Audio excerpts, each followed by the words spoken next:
आज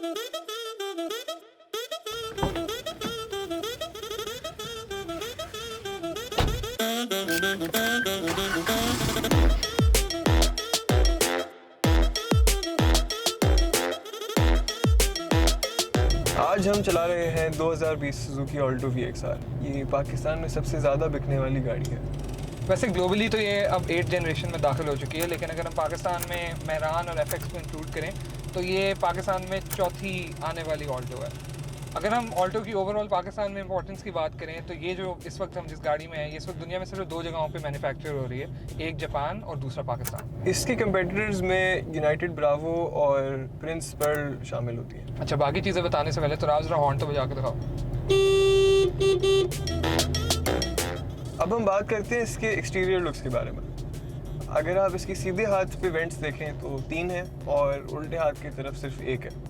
इसके पीछे डिज़ाइन चॉइसेस ऐसी क्यों थी ये तो हमें नहीं पता, क्योंकि मुझे लगता है मे बी ये लोकल मार्केट के अंदर लाने के लिए, क्योंकि जो जापानीज है उसके अंदर एक वेंट है ही नहीं, जो आपके लेफ्ट साइड पे है वहाँ पे वेंट नहीं है, सिर्फ राइट साइड पे 3 है। मे बी ये लोकल करने के तो आप ये कहना चाह रहे हैं कि गाड़ी को बदसूरत बनाने से वो पाकिस्तानी मार्केट के लिए ज़्यादा सूटेड हो जाती है। एक एक्स्ट्रा जाली से बदसूरत हो जाती है। एनीवेज, अगर हम आगे बात करें तो आगे फॉग लैंप्स लगाने की कोई जगह नहीं है, जो कि मुझे नहीं लगता इस सेगमेंट की गाड़ी के लिए कोई बहुत बड़ा प्रॉब्लम है, क्योंकि के कार और ये शहरों में चलती है, लॉन्ग ड्राइव के लिए तो है नहीं, लेकिन आई थिंक अच्छा होता अगर ये फॉग लैंप्स की थोड़ी जगह होती। बिल्कुल हाँ, और ऑलरेडी आई थिंक हेडलाइट्स वैसे तो ऑन इट्स ओन ठीक है, डिज़ाइन भी बुरा नहीं है। आपका क्या ख्याल है? आई थिंक अगर हम इसको एज अ इस सेगमेंट की गाड़ी के हिसाब से देखें तो इतना कुछ कर नहीं सकते डिज़ाइनर्स, उस हिसाब से आई थिंक इसका स्टांस काफ़ी इंपोजिंग है। लेकिन अब बात करते हैं इसके साइड की, तो इसकी जो साइड प्रोफाइल है वो खासा बॉक्सी है, बट आई थिंक जो इसके पिछले दरवाजे हैं उसका जो एक थोड़ा ट्रायंगुलर उन्होंने, हाँ वो जो बहुत sudden I think taper of है बहुत ज़्यादा एजी है वो। आई थिंक अगर उस पे ऊपर की तरफ अगर ये लिप ऐड कर देते, जो कि I think Suzuki as an accessory offer करता है, आई थिंक लेकिन शायद आती भी है, बट जी, तो उससे आई थिंक ओवरऑल लुक थोड़ी सी बेहतर हो जाती है।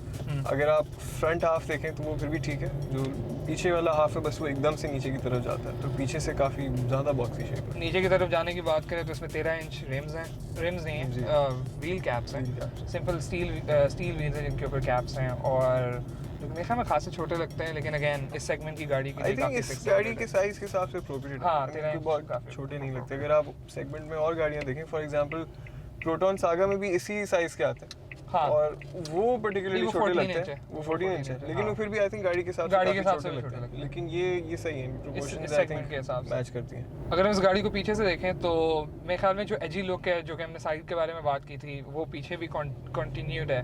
मेरे ख्याल में वो कैरेक्टर देती है, लेकिन उसका जो ड्रॉबैक है वो ये है कि जो उसकी रियर लाइट्स हैं, रियर लाइट्स आई थिंक बहुत मतलब हम ये बात समझते हैं कि सेफ्टी रेगुलेशंस की वजह से हेडलाइट्स का रियर लाइट्स का कुछ हिस्सा जो है गाड़ी की बॉडी पे मौजूद होना ज़रूरी है, टेल गेट पे नहीं होना चाहिए, ताकि जब टेल गेट खुला हो तो गाड़ी फिर भी लाइट फ्लैश कर रही हो पीछे। लेकिन इसका मतलब ये नहीं है कि आप पूरी लाइट उठा के बस आप नीचे कोने में बम्पर प्लेस कर दें, बिल्कुल ही वो समझे आप रोड के साथ लगी हुई है, और मुझे पर्सनली तो बिल्कुल भी नहीं पसंद। उसका एक इशू तो विजिबिलिटी है, जो कि सॉर्ट ऑफ कॉम्पनसेट हो जाता है हाई माउंटेड स्टॉप लैम्प से, लेकिन अगेन जो प्रॉब्लम है आपकी इंडिकेटर्स और रिवर्स लाइट, वो अगेन नीचे ही है, वो हाई माउंटेड नहीं है, तो मेरे ख्याल में विजिबिलिटी के पॉइंट से बहुत बुरा। और अगेन हमने कुछ और गाड़ियों के बारे में भी ये बात की कि जब आप लाइट नीचे लगा देते हैं पाकिस्तान की सड़कों में, जब बाइक वाले आते हैं बहुत ईजी है उस लाइट का डैमेज होना। अगर इसके एक्सटीरियर से फिट एंड फिनिश की बात की जाए तो पेंट क्वालिटी पे पहले बात कर लेते हैं। कोई बहुत खासा इंप्रेसिव नहीं है, और कहने को ये मेटालिक पेंट है, लेकिन अगर इसका आप क्लोजली देखें तो इसमें आज तक कोई स्पार्कल है नहीं, बहुत ज़्यादा हाँ डल भी नहीं लगता, बट आई थिंक इस मार्केट में जो गाड़ियाँ आती हैं उसके लिहाज से इट्स जस्ट ऑन पार, कोई बहुत इसमें ख़ास बात नहीं है।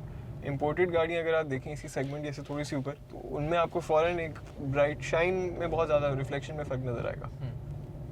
और बाकी अगर हम पैनल अलाइनमेंट की बात करें तो बहुत अच्छा नहीं है, क्योंकि मैंने देखा है कि डिग्गी जब आप खोलते हैं तो उधर कुछ जो रेयर बम्पर की जो अटैचमेंट है वो तो ऐसे लगता है कि मोल्ड ही उनका ख़राब था, उसमें बहुत वाज़े गैप्स हैं, उसमें आप इवन अपनी उंगली बीच में डाल सकते हैं, इतना गैप है वहाँ पर। हाँ, तो लेकिन फिर भी बुरी नहीं है। सुजुकी के प्रीवियस जनरेशन देखें ऑल्टो की, तो उससे तो आई थिंक बेहतर ही है काफ़ी step up, no doubt. Again जो एक गाड़ी रिप्लेस करी वो सुजुकी मेहरान थी, तो बिल्कुल मेरे थ्रेशोल्ड ऑलरेडी काफ़ी लो है। हाँ, अगर इंटीरियर की डिज़ाइन की बात की जाए तो वही बाहर वाली डिज़ाइन लैंग्वेज इधर भी कंटिन्यू हो रही है, सब कुछ काफ़ी स्क्वायर्ड ऑफ है, बॉक्सी सा है, और स्पेशली अगर इसके डैशबोर्ड को देखें तो बेसिकली एक बड़ा सा ब्लैक कलर का रेक्टेंगल है और कोई इसमें मटेरियल्स खास यूज़ नहीं हुए हुए, टेक्सचर्ड प्लास्टिक है और इसके हाईएस्ट एंड वेरिएंट में बेज प्लास्टिक आती है, इसमें पूरा ब्लैक है।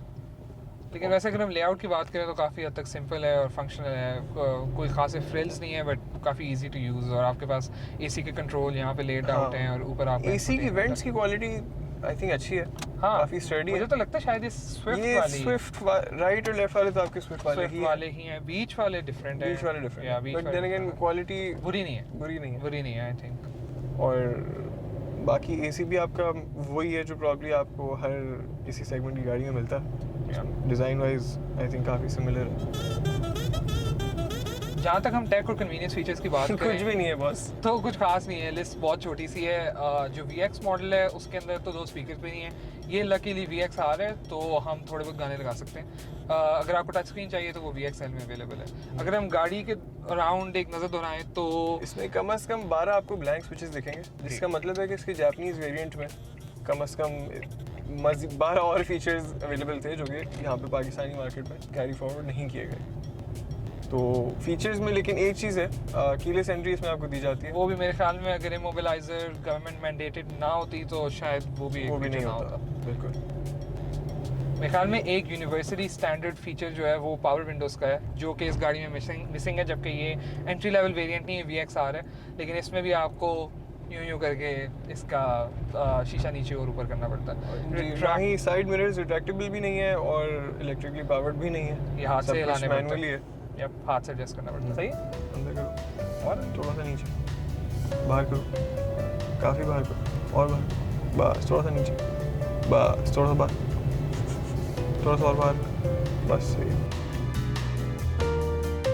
जहाँ तक ड्राइवर इंफॉर्मेशन डिस्प्ले की बात की जाए तो कोई ख़ास इंफॉर्मेशन डिस्प्ले करता है नहीं। इसमें आपको पूरी 2 चीज़ें मिलती हैं, एक आपको फ्यूल गेज तकरीबन 1 सेंटीमीटर का, और उसके अलावा आपको एक सिंगल लाइन डिस्प्ले जो कि आपको या तो गाड़ी की एवरेज माइलेज या तो आपको ट्रिप A ट्रिप B या एक्यूमुलेटेड किलोमीटर्स बताता है। उसके अलावा इसमें जगह बहुत है, कम से कम 5-6 और चीज़ें दिखाई जा सकती हैं, लेकिन वो पूरी एक ब्लैंक ऑरेंज स्क्रीन है जिसमें आई थिंक इसके हायर एंड वेरिएंट में गियर्स वगैरह शो होते हैं, लेकिन इसमें कुछ भी नहीं है, आपको सिर्फ ये 2 चीज़ें ही मिलती हैं। और स्पीडोमीटर ज़रूरत से ज़्यादा बड़ा है, कंसीडरिंग ये सिर्फ 140 तक शो कर रहा है। तो रात तुम्हें चलाने में मज़ा आ भी रहा है? बुरी नहीं है वैसे, लेकिन आप चलाना चाह रहे हैं तो आइए। चलो यार, तो गाड़ी का इंटीरियर तो इतना कोई आउटस्टैंडिंग नहीं है, लेकिन अगर कैबिन स्पेस के बारे में बात की जाए तो इसमें लेग रूम और हेड रूम दोनों अच्छे खासे हैं। अदन यहाँ पे 6 फुट के हैं और ये बड़े कंफर्टेबल और बैठे अभी हैं। हमने रिसेंटली स्पोर्टेज का रिव्यू किया है, इवन तो वो crossover I think similar amount of head room है यहाँ पे, और लेग रूम तो की शायद बात ज़्यादा की जाए आई थिंक इस क्लास में probably one of the best, और सिर्फ आगे की सीटों में नहीं, पीछे की सीटें डिक्की की तरफ काफ़ी पुश बैक है, तो पीछे का लेग रूम अच्छा खासा है। अगर इसकी सीट्स की बात की जाए तो अगेन वो बहुत आउटस्टैंडिंग नहीं है, इनका फोम भी बहुत सॉफ्ट नहीं है। थोड़ा सा मुझे लगता है लेफ्ट साइड से ये दरवाजे से तरफ से थोड़ा सा तंग है, आपका कॉन्स्टेंटली यहाँ पे हाथ लगता रहता है। राइट साइड से भी फिर भी थोड़ा खुला है, क्योंकि ये मैनुअल है तो आप शायद ड्राइवर से अपना थोड़ा सा टकराएं। ऑब्वियसली बहुत वाइड गाड़ी नहीं है, लेकिन overall seat comfort is pretty average. I think जिसकी पिछली सीट है वो बिल्कुल बेंच स्टाइल है, तो वो बिल्कुल खास नहीं, लेकिन मुझे इसकी ऑनेस्टली मुझे इसकी फ्रंट सीट बहुत कंफर्टेबल लगती है। शायद मेरी बॉडी इसमें बड़ी इजीली आ जाती है आई थिंक, क्योंकि छोटी गाड़ियाँ यूजुअली क्रैम्प्ड होती हैं, बट ओवरऑल सीट का डिज़ाइन भी अच्छा है, जब कोई बैठा ना हो तो देखने में तो अच्छी लगती है। हाँ, और फैब्रिक का डिज़ाइन तो बुरा नहीं, फैब्रिक का डिज़ाइन अच्छा। अगर इस गाड़ी में अपनी चीज़ें रखने की बात करें तो आपके पास फ़ोन रखने की जगह ही जगह है। आपके पास 4 कप होल्डर है, आगे की सनग्लासेस का स्पॉट है, आपके पास ये एक और रैंडम शेप का स्पॉट है, फ़ोन रखने की जगह है। दोनों दरवाज़ों में आपके पास कंपार्टमेंट्स हैं, अलबत्ता पीछे कुछ भी नहीं है। पीछे के आपके दरवाज़ों में आपको सिर्फ एक पकड़ने का हैंडल मिलेगा और उसके अलावा ब्लैंक स्पीकर ग्रिल्स सिर्फ वही है, बट फिर भी काफ़ी फंक्शनल आई थिंक इंटीरियर है। अगर हम इस गाड़ी के ट्रंक स्पेस की बात करें तो मेरे ख्याल में इस कैटेगरी की गाड़ी के हिसाब से इतनी बुरी नहीं है, लेकिन यहाँ पे मैं थोड़ा सा डिसएग्री करूँगा। ट्रंक स्पेस फ़िलहाल काफ़ी बुरी है, लेकिन क्योंकि इसकी डेप्थ बिल्कुल भी नहीं है। लेकिन जो साथ में टायर रिपेयर किट आती है वो एक थर्मोकोल के होल्डर के अंदर है, और वो होल्डर का साइज़ ज़रूर से ज़्यादा बड़ा है। अगर वो उस रिपेयर किट को प्रॉब्ली किसी बैग में, पाउच में, साइड में करके रख दें तो उसकी डेप्थ काफ़ी बढ़ जाएगी, डिक्की की ऑलमोस्ट साइज़ में डबल हो जाएगी। और प्लस अगर आपने साइज़ फर्दर इंक्रीज करना है तो आराम से आपकी सीट्स फोल्ड हो जाती हैं, एडिशनल रूम सीट्स रिक्लाइन हो जाती हैं। उसके बाद उसका एंट्री पॉइंट भी काफ़ी ऊंचा है, तो आराम से आप इसमें अच्छा खासा सामान फिट कर सकते हैं पीछे। अगर हम इस गाड़ी की ड्राइविंग एक्सपीरियंस की बात करें इन टर्म्स ऑफ इसकी एक्सेलरेशन वगैरह तो कुछ खास नहीं है क्योंकि इसका इंजन काफ़ी छोटा है। लेकिन फिर भी आपको अंडर पावर्ड महसूस नहीं होता। अगर आप मैनुअल चलाने के आदी हैं और सही टाइम पे आप गियर शिफ्ट्स कर लेते हैं तो राइड एक्चुअली इसकी काफ़ी स्मूथ है। शिफ्टर भी इसका अच्छा है और इवन गियर Clutch की नॉब feel अच्छा है, भी तो बहुत ओवरऑल हाँ बड़ा स्मूथ ड्राइविंग एक्सपीरियंस है।